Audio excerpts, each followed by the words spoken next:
Waka, what's up, and welcome back to the channel for yet another FC Finch Eaglemoss review. One of our last potentially for a while until I get some new stuff in, of course, while Eaglemoss gets reorganized. But either way, we're going to be taking a look at something very new today. We're going to be taking a look at the Orville official ships collection, and we're going to be taking a look at the Orville XL. Yeah, this is one of the final collections that Eaglemoss had started. They produced a few ships, one of them being the Orville, its XL counterpart, the Krill ship, and I actually recently just got into the series just last year, and I watched most of it before it got taken off Disney Plus, so I'll have to catch the rest of Season 2 and Season 3 somewhere else, but of course, I did get enough into it to want to grab a model of this awesome little ship right here, and we're going to be taking a look at it today. So let's start off with taking a look at the box that it came in, and of course, we see it is ECV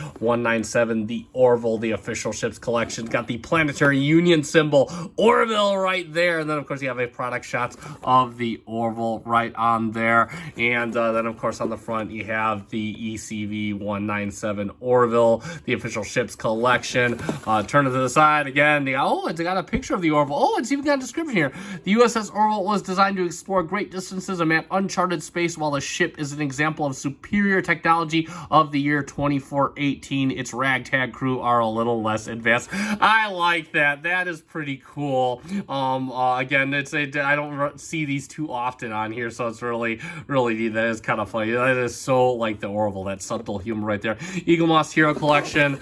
Again, Orville, in case you forget what franchise this comes from, and of course the same thing on the other side. And then of course you have it's upside down, but you have the Eaglemoss. Look for more ships coming soon. I guess they spoke too soon on that one, but you never know. The collection could get picked up by somewhere else.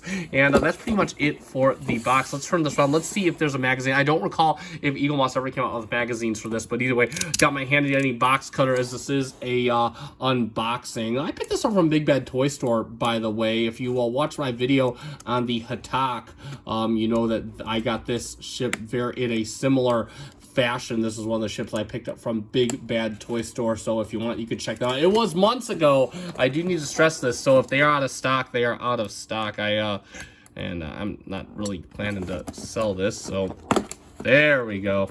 And I'm going to put this away before I cut myself, so we'll put that away. And let's get the box open up real quick here. And no magazine with this. Again, I didn't pay too much to what comes in this collection. Let's get the little top styrofoam. It is, of course, packed in styrofoam, as are all the Eaglemoss models. They know how to pack their stuff, and somehow it still comes apart anyway, and I feel it tugging on something, and there it is. There is the Eaglemoss. There is the Orville right in there, packed nicely. Looks really good. Let's get the stand taken out of the plastic, and of course we have the Orville 1489A, whatever that means. Let's get this out of the plastic real quick. Get that out. You can see it's got that rectangular peg. Let's get the stand out. And no stand instructions. You just peg it in like normal if you ever watched any of my other videos. And I'm going to guess how this goes. Let's get a good look. Let's get the ship out. Oh, wow. This thing's got some heft to it. This thing definitely, for a more recent Eaglemoss model, it definitely feels heavy. I'm going to guess the stand goes right in the back of here. Is that, yeah, it looks like it's got a solid fit, and I'm gonna guess that is it. And there we have the Orville in its stand. And just remember, you want to put the jaws right down here if you did get this model. And yeah, there it is. It kind of looks like it's zooming off into outer space. Oh, we broke something because it's the Orville. So let's get a good look at the Orville. And before we do, just want to give you a scale measurement of the XL. She is roughly about 10 inches or so from stem to stern, if you go from the back little pylon right here. And yeah, so that is a quick length measurement on the girl. Let's get her off the stand. And like I stated, this thing has some weight to it, so if it does have any metal, it's probably right in the center right here. But this thing feels nice and substantial. And again, you know, I say that it's a surprise just because a lot of people, you know, have complained, well, you know, a lot of the more recent and the latest Stargate models did get light. We saw that with the Hatak, but not the case here. This thing has a nice solid heft to it, and it feels solid. Like nothing feels, well, Orville. Okay, so these do move around real quick, but nothing feels like crazy flimsy. Like, it doesn't feel like it's gonna snap at all. It feels solid. It feels substantial, and it looks good. Again, you got like a lot of kind of the bland colors of the Federation palette right here that we see in Star Trek, but again, we know that's what they were going for. It does have these nice little subtle hues of blue that come in there that look really, really good. Again, just the curves on the ship are absolutely beautiful. And again, I wasn't entirely crazy about this design when I first saw it, but now that I'm holding it in my hands, I can definitely see what makes the ship so attractive. It's just got a lot of nice curves, and again, the use of colors, whatnot, is really, really good. You got your grays, you got that kind of a silver right here, and then you got some extruded detail, and it's cut away. You got some darker grays, you got some more silvers, you got some light grays right here, and then all over you have just kind of some molded detail right along. Just nice subtle molded detail. It's not too overly intrusive. You have the bridge dome, and it is done. You do see the bridge done in white. Same thing with this. I believe this is your sensor dome on top, if it's anything like Star Trek. And you got the lights down here. You got all tons of little molded detail all over right there. Let's see what that front says. I'm going to take a look at it off camera real quick. Yeah, I can't get it. I was trying to see what this says, and I can't get it. But you have the ECV-197 Orville. I believe it is the USS Orville. And then, of course, you have a little, looks like an airlock or whatever. You got the blue detailing right here. Tons of multi detail. And again, nothing looks off. It looks like a very well done model. Nothing feels like it was haphazardly done. You got this little protrusion right here coming off of the back of the hull. It looks really good. Again, you got some more blue detail here for lights. You do have a little, so I stand corrected. You got a little bit of overspray right here. Same thing for back here. But again, I'm not bugged by it. I won't tell from 5 feet away, and it looks good. It looks really good. In fact, it's maybe even a bit hard to tell from where you're at. I'll move it back a little bit. Yeah, you can still kind of tell, but again, it's really subtle, and that does not take away from the rest of the model. Let's get a good look at the bottom, and of course, we have some weird extrusion down here. You got, like, I believe these are the torpedo tubes right down here, and you got just a nice array of, so it's nice and smooth for the most part, and not trying to be overly detailed, just nice and smooth. You got a few little pieces of extruded detail. It's kind of done in a little bit of a darker gray from the silver to kind of come on out, and you can see where this is. It does have a little bit of seam line here.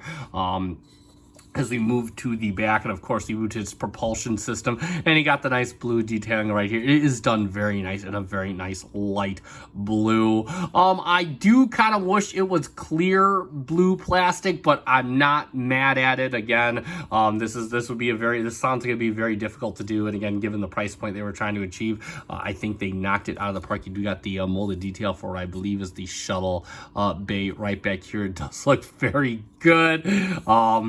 Yeah, overall, this model surprised me. I'm definitely surprised by it. Again, the weight feels good, the detailing feels good, it looks really good. Oh, you just got some blue detailing right up here. Look at that. Just, again, lots of subtle details. You can sit this model for hours, just pick off all the subtle details. I'm going to put it back in its stand. We're not going to do any off-stand comparisons, but let's get some, let's remove the Orville off to the back, and we will bring in, let's start off with, of course, the Enterprise D, so we can see, and this is the XL Enterprise, so we can see how they look side by side. And yeah, again, you can see the Orville definitely is a substantial model. It is it's on par with the D, and it does feel good. It doesn't feel as heavy as the D, but the D has a whole lot more surface area on that saucer. And we'll take the D off the table. We'll bring in one of the more recent models. We'll bring in another hero ship. We'll bring in the Daedalus from the Stargate collection. Again, the Daedalus is more of a standard size ship, but of course the Stargate collection bigger in scale. We can see how it looks. I would assume that the standard size Orville is about on par with this. You can see how that looks. And yeah, going back to what we were saying about weight, the Orville definitely feels more substantial than this ship right here. So definitely I would assume the Orville has a little bit of metal inside of it. And one last hero ship comparison we'll bring in, of course, the Galactica. This is the Blood and Chrome Galactica. I'm not going to bust the beat up lady, the first ship in the collection out of the box, but they're basically the same mold and whatnot, so you can see how they look. And yeah, again, this Galactica is a standard size ship for its collection, but she is big. And again, she's about on par size-wise with the Orville, but again, definitely I feel like the Orville has a little bit more heft than the Galactica. The Galactica feels like it's mostly plastic, so definitely size-wise and weight-wise, the Orville is a really killer model. And for one final comparison, I'm going to stir the pot a little bit because I'm the stinker I am, and we're going to bring it in with the USS Discovery. I know, we're starting a rivalry of the fandom all over again, and you just see how that works out. And to be honest, the Discovery is a standard size model in the Discovery collection. You can see it's pretty much just as long as the Orville and roughly just as hefty too. So kind of testament to just how much material was used in the Discovery. But overall, they are two very beautiful looking ships. Again, they both took me a while to warm up to them, but I'm quite fond of the designs as they stand before you right now. Again, they look really good, and I don't know, I kind of think these could fit a display together. And that's about all for our comparisons. So let's summarize them. There it is for one of Eaglemoss's last hurrahs, the Orville Starships collection USS Orville XL model. And yeah, color me surprised. I was kind of expecting this model to be on the lighter side, and I'm so happy to have been proven wrong. This is a really nice, substantial feeling, well-detailed model. The color palette is very kind of neutral, similar to the Federation color palette. We know that's what they were going for, but I just kind of love the little mixtures of the silvers, the darker grays, the blues, and it just feels really good, really well thought out, really nicely detailed. You do have a little bit of overspray or underspray in some areas. It's very small, very minor, not worth getting upset over, at least in my opinion, for the price point that this does satisfy. I definitely think that, especially if you are a fan of this newly burst series, this model is going to look great on your shelf. You're going to be happy to have it in your hands. It feels really nice. It looks really nice. It's a really stunning ship and a really stunning model of this ship. And I did pick this up from Big Bad Toy Store. I will take a look after I film this video while I'm uploading to see if they still have any more left in stock. I pre-ordered this months ago, haven't looked since, but of course you can check out masterreplicas.com. Eaglemoss stock is dwindling as they start to run out and finish up what Eaglemoss had left of their ship, so I don't know if there's going to be any left, but you can check them out anyway and give them your business. They are having quite a few sales recently as well.